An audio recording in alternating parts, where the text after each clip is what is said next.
What's up guys, Sagi here and welcome to another Tech Gear Talk. Today I'm going to show you the best budget DSLR streaming setup. A lot of people are streaming right now both for gaming and for work, and I want to show you how to get an awesome setup using a budget DSLR and get your live streaming to go from this to this.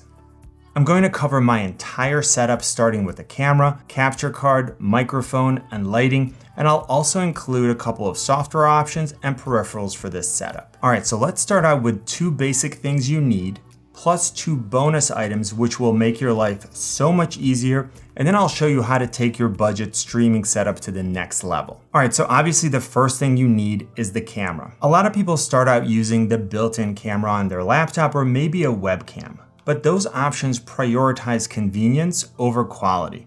So a built-in camera is always there with you, and a webcam is super small and usually just clips onto the monitor, so there's very little setup. But what you gain in convenience, you pay for in terms of quality. If you're on the road and that's all you have, I totally get it. But if you're creating a dedicated streaming setup that you're gonna get a lot of use out of, those tools are simply not designed to give you a professional look. So I'm going to show you how you can use my favorite budget DSLR to really up your game. And the advantage of using a DSLR is that we have full control over our exposure, our framing, and we can also create that shallow depth of field or blurry background effect. Now this helps us separate ourselves from the background and gives the stream a more professional look and feel. So the camera that I've been talking about is the Canon SL3 or 250D or 200D Mark II. These are all names for the same camera, depending on where in the world you are. This is a fantastic entry-level DSLR from Canon. I've got tons of videos about it on my channel, and it's a great option if you're getting into video in general, as well as live streaming. And let me tell you why I think it's such a great option so that you can make an educated decision. The first and probably most important thing is that the SL3 is easy to use. It's designed for entry-level users, so there isn't an expectation that you have all this previous video knowledge. The controls are super simple and you're not going to be overwhelmed with buttons, dials, or menus. And at the same time, the quality of the video is fantastic for the price. The next feature I like about this camera is that it has a fully articulating touchscreen. So whatever camera you use is going to be facing you. And with this one, you can swing the screen out to the side and then flip it to face the front, so that you can both see how you're framed and make changes to your settings using the full touchscreen. And this combination is gonna save you from having to get up, walk behind the camera, make a change, come back, sit down, see how it works, and then having to do this over and over again until you get exactly what you want.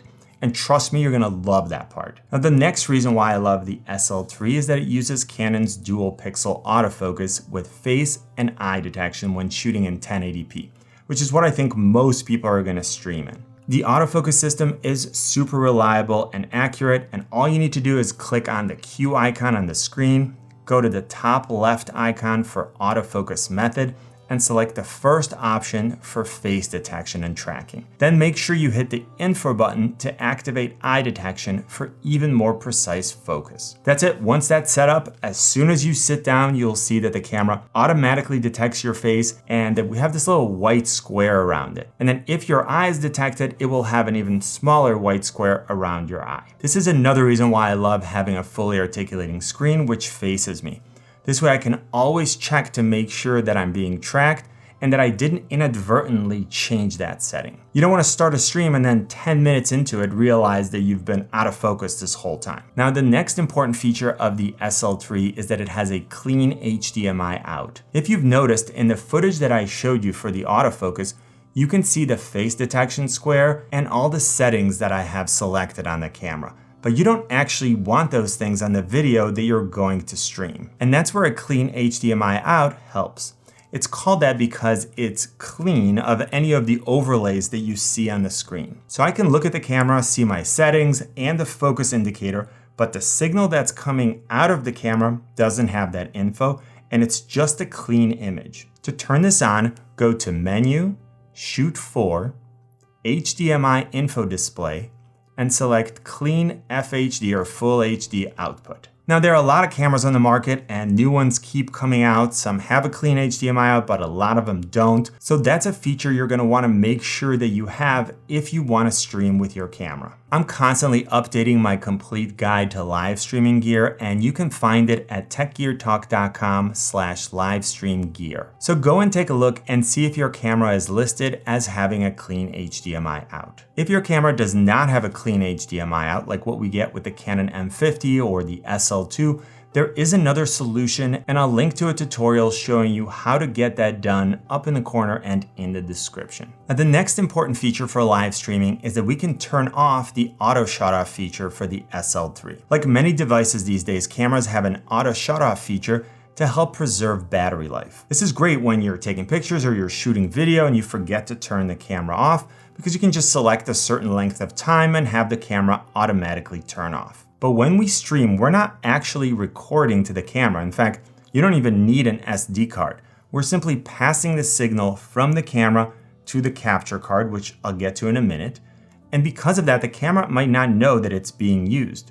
So with the SL3, as soon as you turn on clean HDMI out, it will automatically disable the auto shutoff feature. The next issue could be the battery life. And with the SL3, I use the first bonus item I mentioned, and that's a coupler that I can plug into the battery compartment and then plug into the wall outlet. And now I have continuous, uninterrupted power for as long as I need, and I never have to think about the battery. I'll put links in the description to all the products that I talk about in the video, so you don't need to write anything down and you can easily find them. Now, the SL3 currently sells for $549 for just the body, or you can get it with the 18 to 55mm kit lens for an extra $100. Now, while this is not a lens video, I do want to cover some basics because after all, that's one of the main advantages of using a dedicated camera. Now, the 18 to 55 is the focal length range of the lens, meaning that it can go from as wide as 18 all the way to as tight as 55mm. Now, this makes it super easy to get the exact framing that you want without having to move the camera back and forth to get it at the perfect distance. Now, the downside of this lens is it doesn't have a very wide aperture, which is what gives you that separation from the background. And it's not the best in low light, but we'll take care of that in a minute. Now, one of the reasons why I picked a Canon camera is that there are a ton of lens options from Canon and from third-party vendors. So when I stream, I'm going to use my absolute favorite lens, the Sigma 18 to 35 f1.8. The next thing you're gonna need is to get the image from your camera to your computer.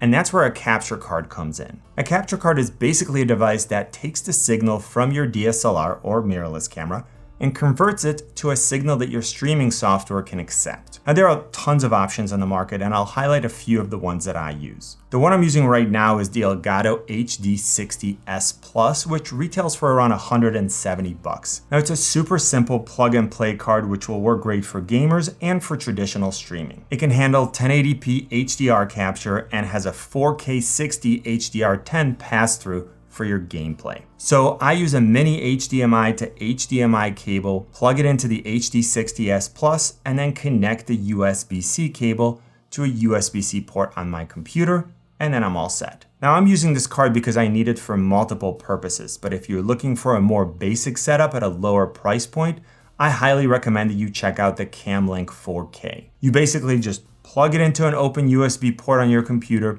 use the same mini HDMI to HDMI cable, and you're up and running. Now, before I move on to the second bonus item, if you like what you've seen so far, let me know by giving this video a thumbs up. It helps me know what kind of content you like so that I can make more of it. And if it's your first time here, go ahead and hit the subscribe and notification buttons so you can stay up to date on all the latest gear and tutorials. All right, so you have your camera and your lens, but where are you gonna put it and how are you gonna mount it? This is where I love the Elgato Multi-Mount and Flex Arm Kit. This combination is incredibly versatile, and it allows me to attach the multi-mount right to my desk behind the monitor. And then I can get my camera in the exact height that I want. It's so much easier to set up and move around than a tripod. And if I need additional versatility, I add the flexible arm kit, which has 4 tubes at various lengths connecting at ball joints. Now I can use just one or any combination of the 4 arms to get the camera in the exact position that I need. There's also a weighted base option if you don't want to mount it to your desk, and this thing has been super awesome to use for so many other reasons, but that's for another video. Okay, so most people stop here, but I want to show you how a few accessories are going to make a significant difference in the quality of your stream. First, I want to talk about an aspect of streaming that is really important, but yet most people are going to completely ignore it. I'm talking about audio. There's so much focus on image quality when it comes to video and live streaming, and no one is really thinking about audio. And I think that's a huge mistake. I'm much more likely to turn off a live stream or a video because of poor audio than poor video. The built-in microphone on your laptop is passable when you're in a pinch. But if I'm watching a stream for an hour or 2 hours, I don't want to hear all the background noise, and I don't want to hear all that self noise or that hiss that you hear when someone's using a bad microphone. So I'm going to give you a couple of options here at different price points. All except for one are going to be USB mics, which make your life super easy. You just plug them into your desktop or laptop, it will recognize them as an audio source, and you're all set. So what's going to separate these microphones in terms of prices are features. And one of them could be something like where the microphone can pick up sound from. So if it's picking up sound just from the front, it's great for recording one person. The front and the back so that I can record 2 people, or maybe even an omnidirectional mic that picks up sound from everywhere and I can put it in the middle of the desk and record a group of people. Other features to look at are things like an anti-vibration shock mount, the ability to adjust volume or mute the mic using controls on the microphone, having access to a headphone jack for monitoring audio, and a few other things. Now I'll do a more in-depth dedicated microphone video, but here are some good options. The first option is the Blue Snowball Ice. It's a USB cardioid condenser mic which sells for $50, and even at this price point, it's gonna make a drastic difference for your audio. It's Skype and Discord certified, works with both Mac and PC, comes with a desktop tripod, and is available in black and white. Next, we have a new release from Rode, the NT USB Mini. We're still looking at $100. We have a built-in pop filter, zero latency headphone monitoring port with a dedicated output volume control, and I really love the detachable magnetic base. This makes it super simple to remove from the provided desk stand and mount onto a mic stand or a studio arm. Now the mic can also rotate 360 degrees on the mount, so you can always position it at the proper angle. All right, the last $100 mic is another USB mic, the Blue Yeti Nano. Now, unlike the Snowball Ice, this mic lets you select between a cardioid and omnidirectional pickup patterns. So you can use it to record yourself for a single host podcast, gaming, Skype call, voiceovers, doing vocals, or playing an instrument. Or you can switch to omnidirectional, where the microphone records sound from every direction and is perfect for a multi-person interview or for a conference call with several participants. All right, now we're going a little over $100 here, and the first mic is the Samsung GTrack Pro, which retails for around $120. This mic is great for streaming, gaming, podcasting, and recording music. It has a unique feature that allows you to record your voice and a musical instrument at the same time using a 1/4-inch input. There's a front panel mixer that lets you control microphone levels, instrument levels, and headphone volumes independently. You can select between cardioid, figure 8, and omnidirectional pickup patterns, and either mono or 2-track recording modes. And then finally, there is a mute button to quickly shut off the mic, and a zero latency headphone port. Moving on to our next mic, we have the HyperX Quadcast, which retails for around $140. It has a very cool look with a built-in red internal pop filter and the included anti-vibration shock mount with red bands. It has a super neat tap to mute sensor on the top with an LED indicator, which is super convenient to use. 4 selectable polar patterns, so you can pick between cardioid, omnidirectional, bidirectional, or stereo. There's a convenient microphone gain control dial on the bottom and a headphone jack. It'll definitely improve your audio quality and at the same time add a splash of color to your stream. Moving on, check out the next mic from Blue, the Yeti X. It sells for $170, which means we're gonna get more features. We have a 4-capsule condenser array, which results in a more focused and crisp audio for each of the 4 pickup patterns. It also comes with Blue Voice software, which lets you dial up professional vocal effects and custom presets at the push of a button. And we're not done yet here. We have a multi-function smart knob, which provides precise control over mic gain, mute, and headphone volume. And finally, we have a custom LED, which lets you personalize the lights to match the color of your setup. The last microphone I want to discuss is different from the rest in that it's not a USB microphone. If you're ready to move to the next level, then the Blackout Spark SL from Blue is a great option. It sells for right under $200 and it's an XLR mic, so it requires you to use an audio interface. I use mine with my Focusrite 18i8, which provides it with phantom power, and I love how full the sound is. On the front, you'll see two toggles. The one on the left is a low cut filter, which helps increase clarity and reduce background noise, and the one on the right is a -20 dB pad, which will lower the sensitivity of the mic in case you get super excited to the point where things are getting out of control. And finally, the mic comes with a custom shock mount and a really nice wooden storage box. All right, so let's move on to the next topic that will separate your stream from the rest.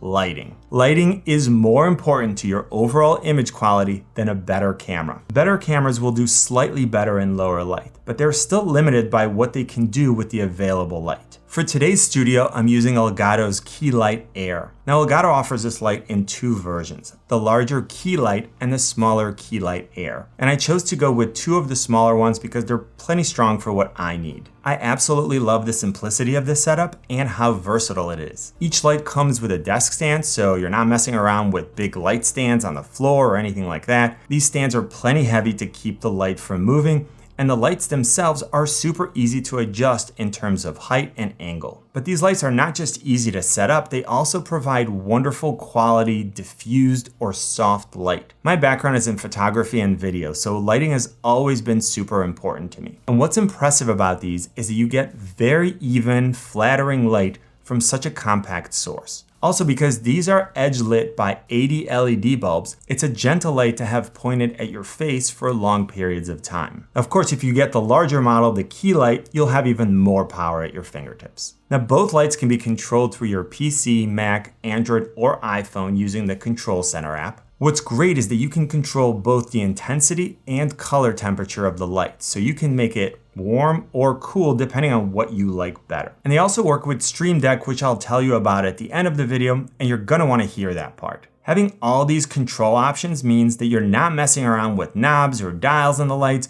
You don't have to get up every time to make changes. You just sit down, get the look that you want, and you're ready to stream. Moving on to the monitor, for this setup I chose the BenQ EW2780 entertainment monitor. It's a 27-inch Full HD 16:9 aspect ratio IPS display. It has HDRI and is very affordable at $179. And HDRI is BenQ's system, which uses a built-in sensor that detects ambient light levels in the room and then evaluates and adjusts the on-screen image. It has a very small bezel on the top and on the sides, comes with FreeSync, and it has two 2.1 channel speakers with 3 audio modes for cinema, pop or live music, and then dialogue or vocals. The last thing I want to mention about this monitor is that it has multiple eye care options like low blue light, zero flicker, an eye reminder that detects your presence and suggests periodic breaks, a color weakness mode which helps individuals with color perception deficiency more easily distinguish between colors, and even an e-paper mode which simulates an ebook reading experience. So you can see that you're getting a ton of features and at a good price, and I think this is an outstanding entry level or budget option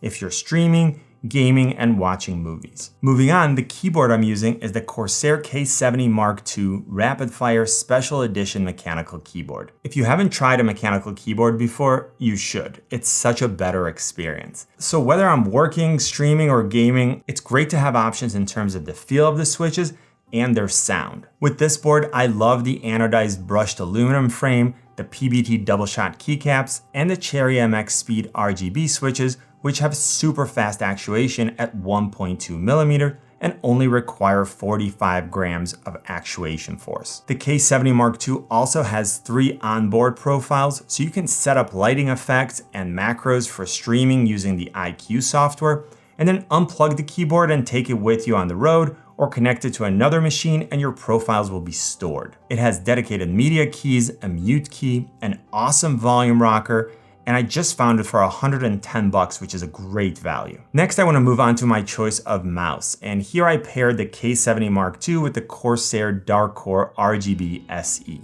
This wireless gaming mouse sells for $70 and it uses an ultra-fast 1 millisecond 2.4 gigahertz connection for the best performance in terms of wireless connectivity. The mouse has a 16,000 optical DPI sensor and has 9 programmable buttons. I love the texture of this mouse, and the longer shape is super comfortable for my grip. It has pretty understated use of RGB with the logo, accents around the wheel, the sniper button, and 2 additional strips. And a cool feature about the SE or special edition version of this mouse is that you can wirelessly charge it. So if you have a Qi-enabled mousepad, you can just place the mouse over it when you're done using it, and you'll never need to worry about charging. All right, moving on. As far as streaming software, I use OBS. It just happened to be what I started using. It's easy to work with. It integrates with my Stream Deck, which I still have to tell you about at the end of this video, and it's been very stable for me. Another free option is XSplit, and if you're using an Elgato capture card,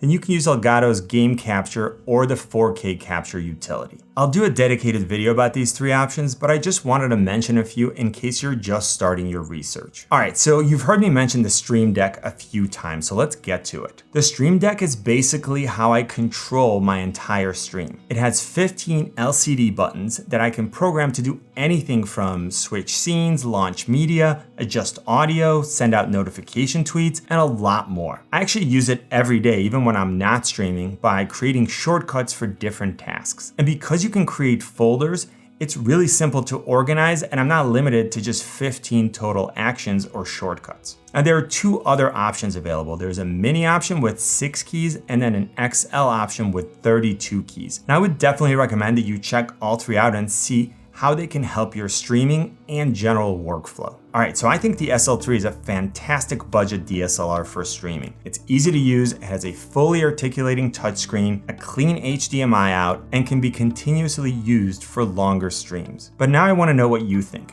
Is it a good option, and is it one that you would consider getting? I have links in the description to the SL3 as well as all the other products that I mentioned in this video.